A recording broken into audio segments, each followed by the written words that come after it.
Hey guys, welcome to Hip Hughes History, as we're going to have a little bit of a poli-sci talk and get jiggy with what's called the Southern Strategy. Just a nice little talk. No pop-up, no pop-downs, no crazy nostalgic TV music.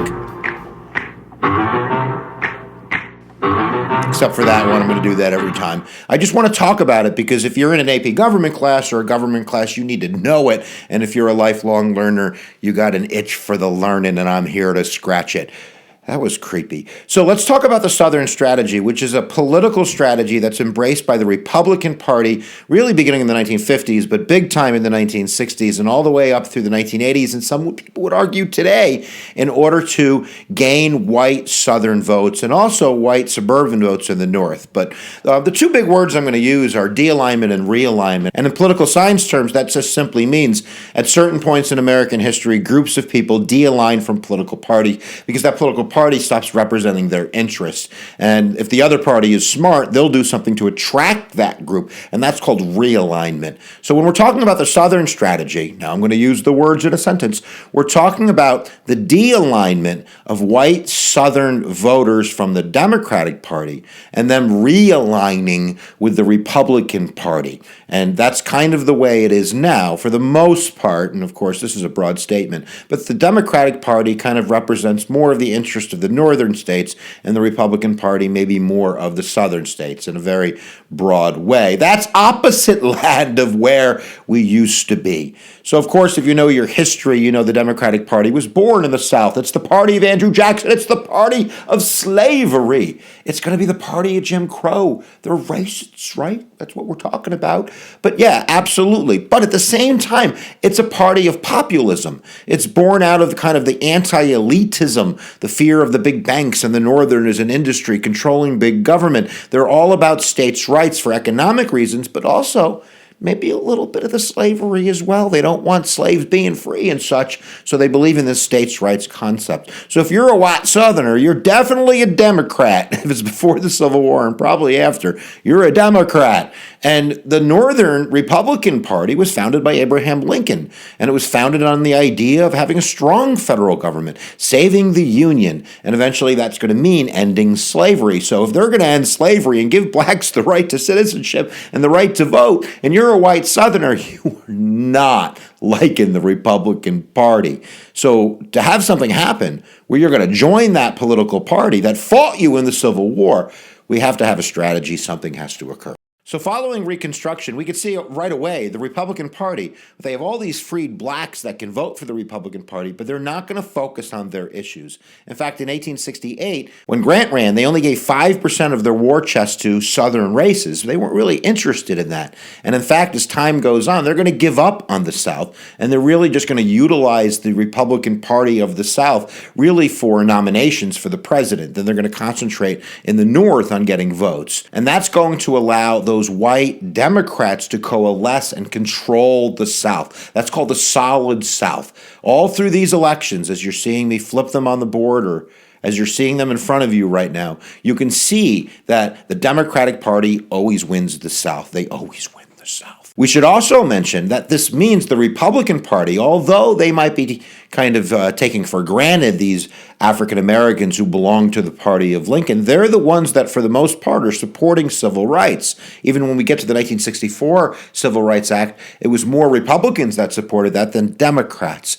But something occurs, and it really happens in Texas in 1956. Now, remember, 1954 is a watershed year because that's Brown versus Board of Ed. That's going to wake up white Southerners to the idea that change is a-coming and you ain't going to like it, namely integration.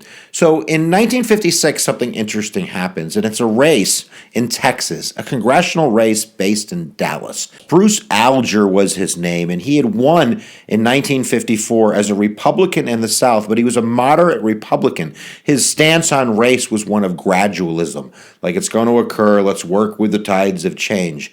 And then he made a strategic change in 1956, and as a Republican, he ran as an avid segregationalist. And part of this wasn't because he had a change of heart, but was because there was a change in the community. And namely, this had to do with the First Baptist Church in Dallas, which was run by the guy by the name of W.A. Griswold. And this was a man who believed that the Bible verified that we should be segregationist. And the people in the communities ate this up. And this sends a message in Texas that this is the thing for the Republican Party to do. And then John Towers in 1961 becomes a senator all the way up to the 1980s in Texas, and he was an avid segregationalist as well. It worked for them. So now as we move into a national model, the Republican Party has probably taken notice that this worked in Texas. So first in 1964, LBJ is going to crush Barry Goldwater. Now, Barry Goldwater is not a racist, but Barry Goldwater is an avid ideologist, and he believes with all of his heart that states' rights is the way to go, that the Constitution should be read strictly, that we shouldn't have big government programs like Medicaid and Medicare, and we shouldn't have the federal government getting involved in elections and civil rights. That should be left to the people. Did I say not go for civil rights? I did. But that doesn't mean he was a racist. But in 1964, as you look at that map, Barry Goldwater gets crushed everywhere except for the Deep South. A Republican just won the Deep South. Got crushed everywhere else. But if there's a way, the Republican Party thinks to itself, to take advantage of this concept that his ideology got those racist votes and he wasn't racist, maybe we can come up with a strategy like that. And that's what Richard Nixon does in 1968, and he's pretty successful. Now, in 1968, as you look at that map, you can see that he doesn't win all of the South. We have George Wallace running as an independent. He's still a Democrat, but he is de-aligned, creating an independent party, and he is sucking votes away from Richard Nixon. This shows you that those white Southerners, they do not want to vote for a Republican if they can help it. But they're not going to vote for a pro-civil rights Democrat either. So basically what we can boil this down to is that the Southern strategy is kind of using what's called dog whistle politics, where rather than saying racist things and being a racist, you appeal to the issues that appeal to the racists. So, for instance, you talk about states' rights. Ronald Reagan, when he began his campaign, Ronald Reagan's I'm not saying he's a racist, but he begins his campaign in Philadelphia, Mississippi. This is where three civil rights workers were murdered by the Klan, and he starts his campaign talking about states' rights in Philadelphia, Mississippi. That's kind of the idea of the Southern strategy. Now, Richard Nixon called it the silent majority, and he's not only appealing to these Southern whites with these issues, but also kind of urbanites and suburbanites that are white in the North as well, kind of the Archie Bunkers of the world. If you've never seen Archie Bunker, watch All in the Family. You're going to love it, kids, I'm telling you. So this Southern strategy, it might be about being against busing or being for tax cuts or for welfare cuts, things that appeal to the racist without saying racist things. So the way to best summarize this is to actually listen to the words of some of these campaign managers and strategists that used this strategy, the Southern strategy. And one of them was Lee Atwater. And he was kind of the bulldog of the Republican Party. He's kind of the brain behind the operation. And you can hear him right now talking about the Southern strategy. You start out in 1954 by saying nigger, nigger, nigger. By 1968, you can't say nigger. That hurts your backfire. So you say stuff like forced busing, states' rights, and all that stuff.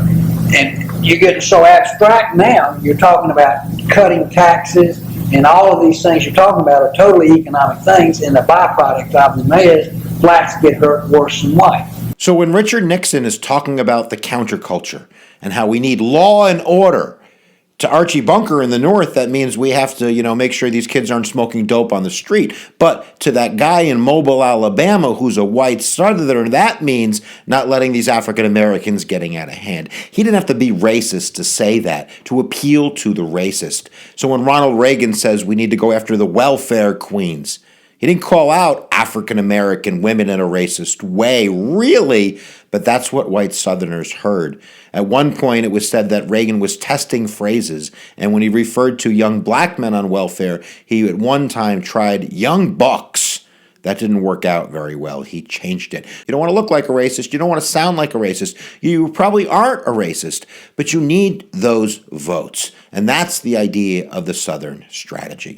So what do you guys think? Do you think that the Republican Party actually did employ this Southern strategy? Was it subconsciously that they did it? Were they doing it overtly? Was it a racist thing to do, a non-racist thing to do? Are they still doing it today? What do you guys think about politics? Why don't you leave it down in the comments below? I certainly didn't cover everything, but I just kind of want you to understand the idea of the Southern strategy and how white Southerners who de-aligned from the Democratic Party over civil rights realigned over issues like law and order, welfare reform, and states' rights to the Republican Party in the period of history from 1960 to the 1980s. All right, guys, there you go. I hope your brain's a lot bigger. If you haven't checked it out, you can see we have tons of videos. What are you waiting for? Tell all of your friends. Go to subscribe to Hip Hughes History on YouTube or check us out at www.hiphughes.com. We can't wait for you to join the family of learning. And now I'm going to say it because I believe it with all of my heart. Where attention goes, energy flows, and we'll see you guys next time that you press my buttons.